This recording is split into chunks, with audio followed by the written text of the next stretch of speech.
duqa degmada Gabiley Shucayb Maxamed Muuse ayaa sheegay in haddii xildhibaanada golaha deegaanka Gabiley ay xilka ka qaadaan ay waafaqsan tahay sharciyada. golayaasha deegaanka xaq u leeyihiin inay isdoortaan waayo maayirada maanta jooga ee wadanka waa xubno xildhibaan ah oo aan waxba dheerayn golaha intiisa kale marka horeba runtii waxaan lahaday iyaga doortay oo halkan keenay maayir ka dhigay haddii ay ka qaadaana waa wax sharcigu u ogol yahay wax mushkilada oo jirtaana ma jirto ilaahay baa si ogdeeyo cid maaragtay oo doonta iyo sida ay noqon doonto marka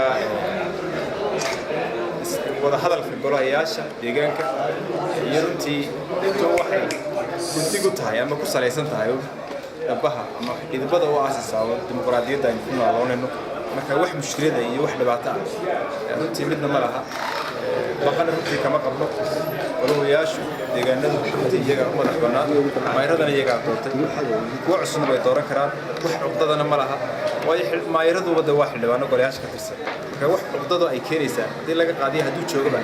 shalayna dee qaar baa bedelayo joogay berri qaar baa joogi doona sahan dambe qaar baa joogi doona marka insha Allah annagu intaan joogno inaan insha Allah qabad iyo isu tanaasul muujinba ay tahay gudaha gudoomiyaha golaha deegaanka Gabiley waxa uu sidaasi ku sheegay maruu maanta warbaahinta kula hadlay xarunta baarlamaanka oo kulan wax lagaga weydiinayay mas'uuliyadiisa uu la yeeshay guddiga daryeelka hantida ee golaha wakiilada Somaliland in ka badan 15 xildhibaan oo ka tirsan golaha deegaanka degmada Gabiley ayaa la sheegay inay wadaan mooshin xilka lagaga qaadayo duqa degmada Gabiley Khalid Xabsi Kalsan TV